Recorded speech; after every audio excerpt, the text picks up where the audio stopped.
It is shocking to learn how many individuals are reported missing each year in Belize.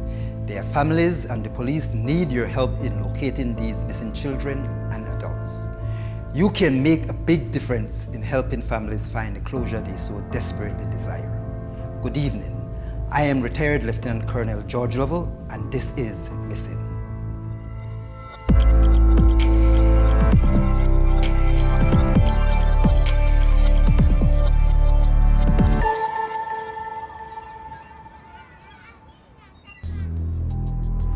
Tonight's first missing case dates back to May 23, 2017.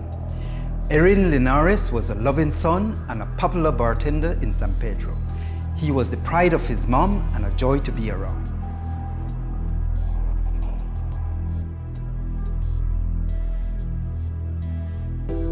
I am Rosemary Linares.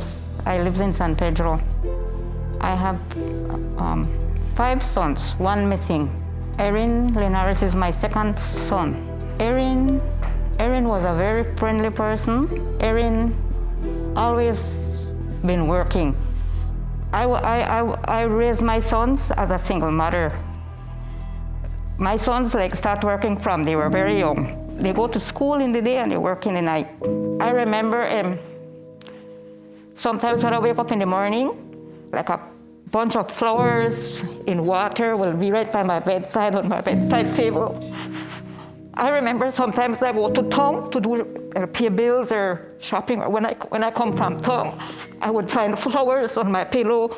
He have some flowers spread on my bed, on my pillow, and I said, what? I remember the month of May. Every morning I wake up was live flowers at my bedside, live flowers at my bedside. And I says, what? Because he never used to do it a lot like that, but every morning he bring fresh flowers for me and put it at my bedside, and I says, I used to ask myself, what kind of sign this? Erin was an ambitious young man and started to build his own life and family. He had set his eyes on a young lady who visited San Pedro regularly. He met his girlfriend. She lives in Benque, and then she went to San Pedro to spend a weekend, and there where she and Erin met.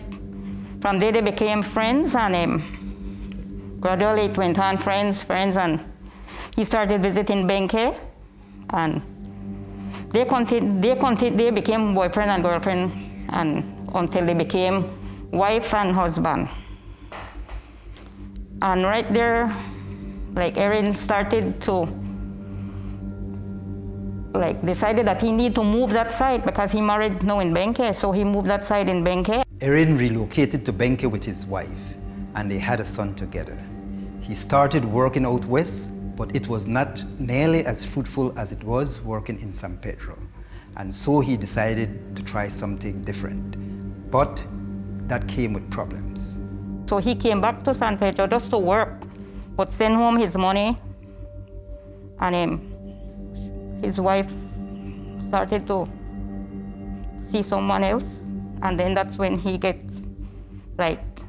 heartbroken, because he was working in San Pedro and sending all his money, and then he used to go home on his day off. So he works a month, then he go for a week home, or 5 days, 4 days, and then when his wife started like that, things start to be different in their life. He's sorry he left Benque and went to San Pedro, and so he decided to go back to Benque again, but it was kind of late because she didn't give up. He moved back to Benque and started to work around there again, but things never did work out. And then she became pregnant, and then, she told him that because he was still in the house, he didn't come out of the house. And then she tell him that that it's not healthy for him because her pregnancy was growing and growing, and he needs to go. She tell him he needs to go. And that's when he was he started to put on a drinking. And he used to talk to me and tell me what's happening, so I used to tell him, well, come home. You know what else I could tell him? I tell him, come home. Rose did not simply sympathize with her son, she encouraged him to enroll in an alcohol rehabilitation program and even volunteered to be there with him to help him settle in. You know, I used to talk to him and I tell him drinking is not a life. I tell him, you look good, you know, you have a good qualification. You don't need to bring down yourself. You see, she's happy. I tell him, you know, you could find somebody else and move on your life. I used to tell him that we could go to rehabilitation where they have the San Pedro for Alcoholic Anonymous, and then he says he shame. And I tell him, you don't need to shame. For you, I tell him if I have to go with you and sit down to a meeting, I don't mind. I could go with you every day, every evening for your meeting, I could go with you because I want it for you. He never wanted, he said he's shame, and so he never did end it there. He ended up in Bully Tree. Erin expressed genuine willingness to submit to the rehab center at Remar Belize in Bully Tree, Cayo. His mother accompanied him from San Pedro to Belize City to the church where he was picked up by Remar and transported to Bully Tree. He was optimistic and sounded happy, and his mother was relieved. But just one day later, things took a drastic turn. They tell me that, you know, like the place is filthy, this, that, and I tell him, tomorrow morning, I want to come get you.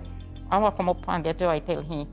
And I cry me and he talk and he said, no cry, man, no cry, I want to be okay, no cry. It's scary back here, man. It's scary. That's the first day. The second day, everything was good. Everybody was friendly. Everybody, like, he likes the place and he wants to stay there. To let me give him a couple of days to let me see, because from that day, I want him come back, and then he said, no man, no come. He said, I want to give it a try. I want to give it a try. I need it, ma. That's for me. That's for my best. I want to give it one try. They told me that he said he was going to the bathroom, and then he went to the bathroom, and they were waiting. They saw half an hour pass, and they didn't see him. And then when they checked at the bathroom, no one was there. And then they started to check around the place. And they said they checked around the place, and they started to look around. And that was when he just left. They started to check all around, drive around, checking around, and they didn't find him. When they told me that was evening like 4:30, so I left the morning 6 o'clock for San Pedro. And I came again and went straight there. And then I got there, and they said we need to go to the police station. And then we went there, and I as the mother, you know, and along with them, and they took the reports from us.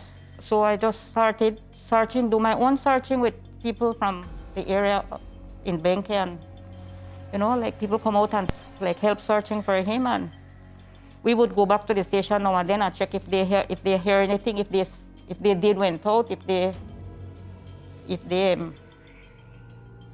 know anything, and he says, no, we don't hear anything yet. Rose and her family took command of the search operations, scouting all across the Cayo district and even into Guatemala, following the few leads they received. I was up in the area like a month and a half searching every day. Every day we were out looking, we searched the entire area of Bully Tree. We went to all the villages throughout in Bully Tree. Every villages, every area. We put it on Belize Buy and Sell, and right there we get an answer, and then it was one of the Balam. She messaged us and says, Miss Rose, he said, we saw your son. He said he was around here, and then right there we started to get more information from her. We started to message her and find out, and she gave us her address, and we went to her home, and she started to tell us that Erin was around this area. She told us, she said, well, yeah, like usually I open the door like in the morning to brush my teeth, and I got some water and I get my toothbrush and everything, and I went out. When I was brushing my teeth, I see this man underpants, and I got frightened. I shout, but he told me, be quiet, I just want water. And in that time, but I shouted. My mom went running, my brother went running too, and he told him, what are you doing here? Where are you going? What happened to you? But he was like trembling, or he was like shocked, like something went wrong, or I remember his eyes was red and he was like, nothing, I just want water. We give him water, then he went down. We don't know what happened, no more there from him.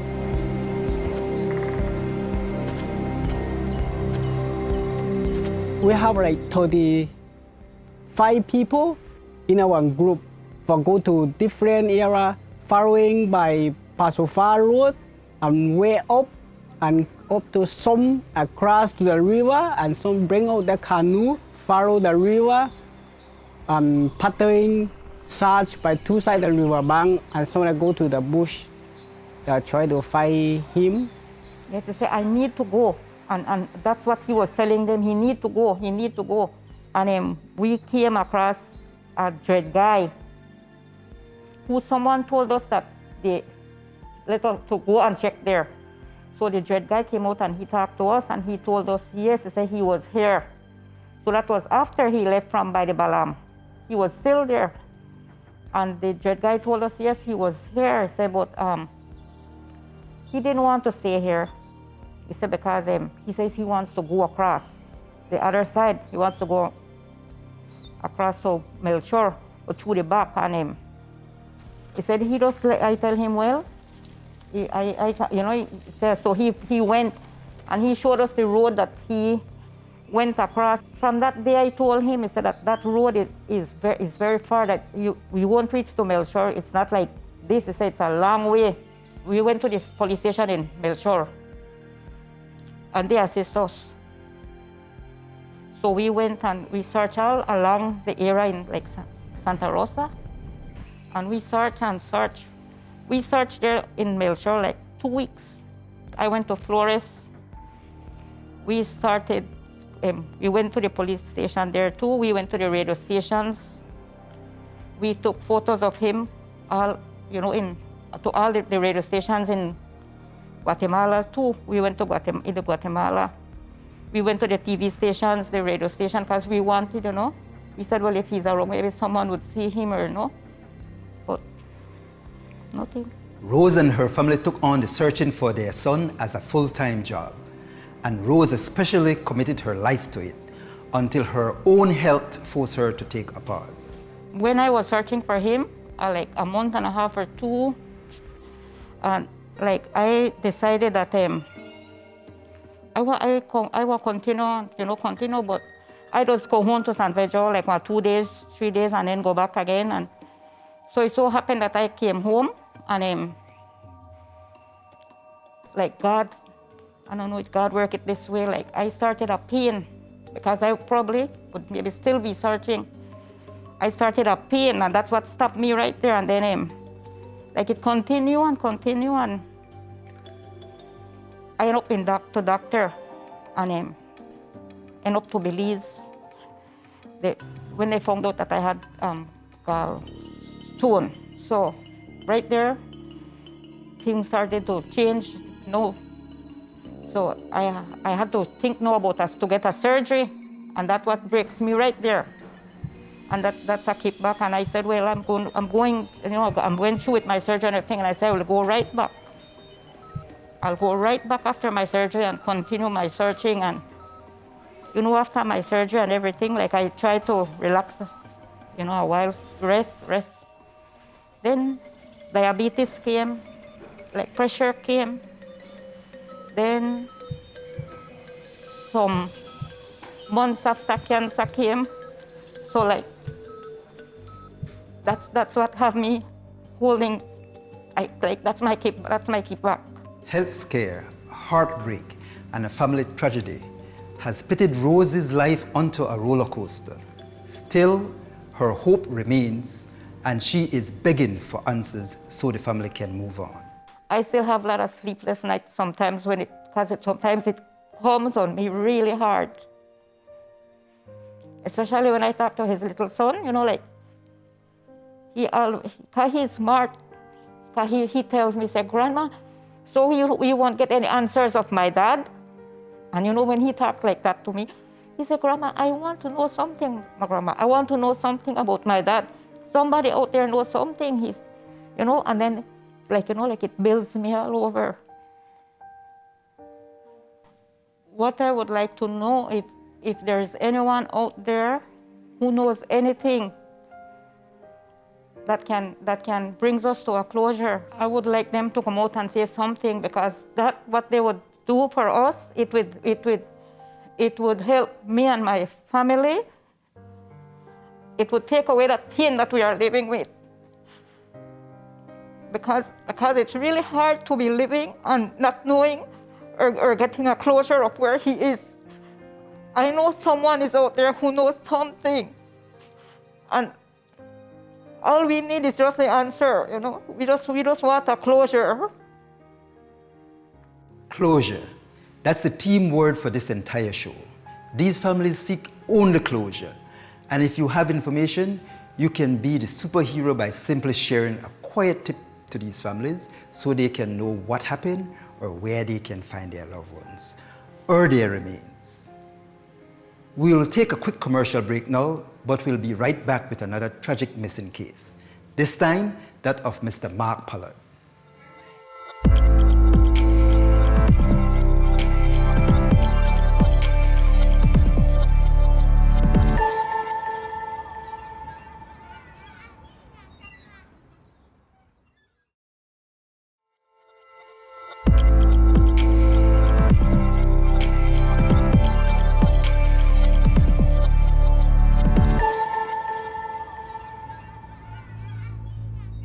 Good night and welcome back to Missing. While many missing cases go under the radar, every now and again a sensational one unfolds.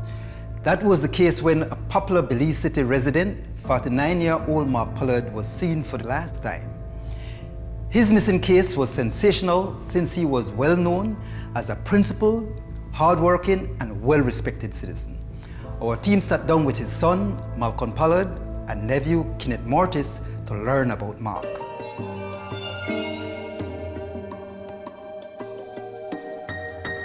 I mean, what not to say, right? He's a very open-minded person, known by many, generous, very lively. I mean, most of the time you would have seen my dad, he always a smile, he always a converse with many people. I could have never walked from one block to another block without somebody there, you know, yeah, Paulo. You know, they always, he couldn't go that far without people here, the hail him, right? Him and knowing that well. You know, a guy where he have certain principles, you know, he would have focused on his priorities, and whether it being his job or his kids or his personal life. His social activities didn't just limit him to sport. It went wider than that, you know. Sport, to name basketball, that was probably his number one passion. Whether it be him being physically in a game or him coaching kids. Little did I know that some of my co-workers, or a few of them, was actually his student under the basketball coaching program. Cycling, man, he looked forward to those cycling events. He's a well-loved guy. I remember one time he even would accompany me on a fire truck to an emergency run. You know, what, my nephew on the fire truck, let's go do a fire call. But apart from that, everybody knew him. So when that tragic day came, it was just like a shock to the community, and of course not to mention his immediate family and then us, his extended family. Mark Pollard was clearly a beloved family man and a dedicated worker with a firm routine and countless friends. When he failed to return that gloomy day, his family was left stunned. I get to find out the following day, after I made the knock off from work, I get a phone call from my mom. They asked me if I hear anything about my dad. And at the time I'm like confused, like, no, I just missed here a week ago. And then that when she informed me and told me that, oh, he just got run in the morning and he didn't return home. So they say he probably gonna do some stuff. But she may speculate a lot of different theories because he never carried wallet, he never carried phone, you know, so they might wonder like, where could he have gone? It was just one of those moments where you're like, nah, this can't be happening to me. You hear it on the news every day, but then it hits home. So, you know, it's an eye-opener. I believe it was my mother who called. She called at Belmopan and she told me, he says, boy, he says, I think something happened to your uncle, you know. So I was like, who's that? I was like, Mark. I said, really? He said, well, the news is that he was running and he got missing. But I went to work and I reported to my supervisor immediately asking permission for some time off from work. I teamed up with some of my co-workers, some families, his kids, and we started doing search. Mark was loved by the community and his colleagues, so the family received an outpour of support, but hardly any leads to follow up on. Searches have been done from the point where he had been last seen. It has extended all the way up to Hattieville, and it has extended on the other end all the way up to Halover Bridge. This has been an operation that has been done jointly with the Coast Guard and family members of the victim. Well, I did my own search because, like I said, he's known very well by various people, and the last sightseeing was at the Bukashel gas station on the highway across from BEL. So I followed that road. I went through Buttonwood Bay. I went all the way up to Halover. I went past Halover to Los Lagos, Sand Hill, you know. Try to see whereas there could have been a dump site or, you know, a shallow grave or something to that extent. We've been getting a lot of different phone calls and tips from here and there, but at one point to another, I felt like it was just people people were like panicking, and every little thing that they saw, they decided to report. Someone said that they saw some sort of blood on the Chetamal Bridge. Someone saw something floating in the Halover Creek. Someone saw vultures or jungle in a certain area, and they constantly just give them the information as like what they believe might be, you know, useful, but just it never add up to nothing. It never made. I heard of a thing. Well, someone, you know, to give their own feedback, stating that a vehicle had stopped and someone stepped out. They had a back and forth, and from there, he entered the vehicle by force. But it was supposedly a white pickup truck, but there was no, nobody never looked into it.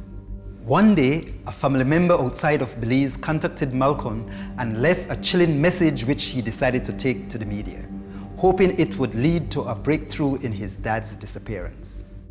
I had someone to contact me about a residence, well, a house, right? And my head wasn't really my mind never made a process that much. So all that made it do that just irritate me, and I made to try get that person to stop bothering me so much.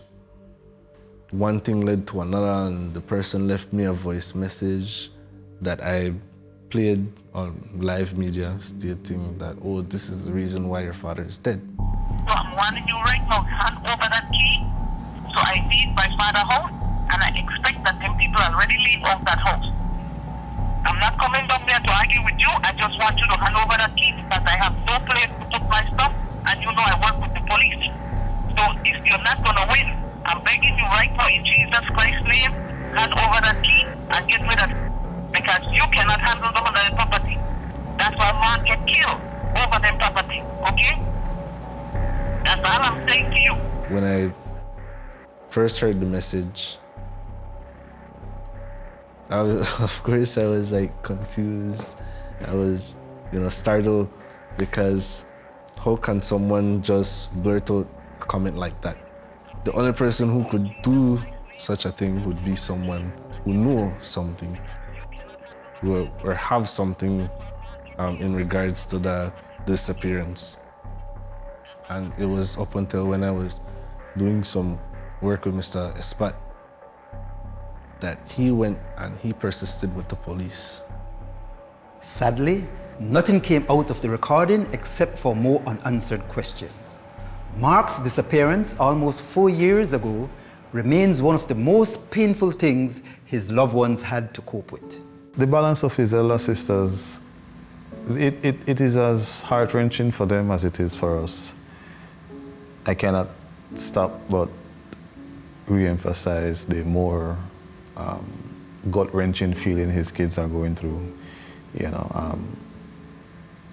A middle 24-year-old son entering the peak of his life, a younger daughter who at this time would want to have that father-daughter conversation that she will never have. Malcolm might want to find himself having that father-son conversation that he will never have. We just have to sit in a world in the, I wonder what it would be like, What we managed if Mark were there? Where would we have been,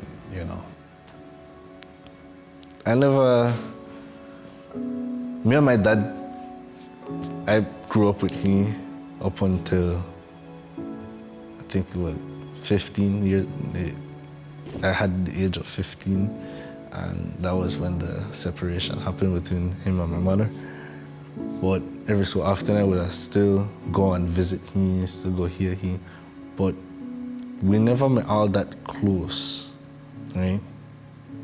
And we made it work out something towards our relationship, because he and my grandfather, on the other hand, they had a relationship like,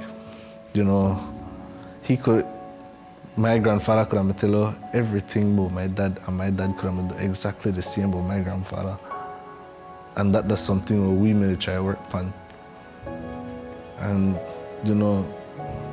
for the try cope with this for the past 3 years, still, I don't give in to it as yet. I still don't believe that he actually gone. Probably he did somewhere, trying to, stay low-key for the meanwhile, stay hidden or something, but I don't believe, it could be worse. This close-knit, grieving family remains optimistic and hopeful that Mark is still out there somewhere, possibly alive, and they are pleading for help either way, to find him or to find closure. Just imagine that this had happened to you. It had happened to one of your family members, your parents, your siblings, or any relative. They go years without knowing. That would be much appreciated if someone knew anything, or if someone have, hard facts. If they could bring forth and help us trying to solve this ongoing case. I still try looking. I still, think about where I could look to see if I find any clues. As for the perpetrators out there, I just wish that you can find it within yourselves to do the right thing, so to speak, be the unanimous tipper or the unanimous tipster that can provide this credible information, so that we, the family, we, the grieving, hurting family, can put a closure to this case. That's basically all we would want, and that's my message from me to you guys out there listening, who are involved or who have been involved in this mischievous act in some fashion, shape, or form. Be the anonymous tipster. That is exactly what the family, friends, and this television station hope you can step up and be. It will go a long way for this family so that they can begin to heal. Missing will go for our final commercial break now and will return in just a minute. Stay tuned.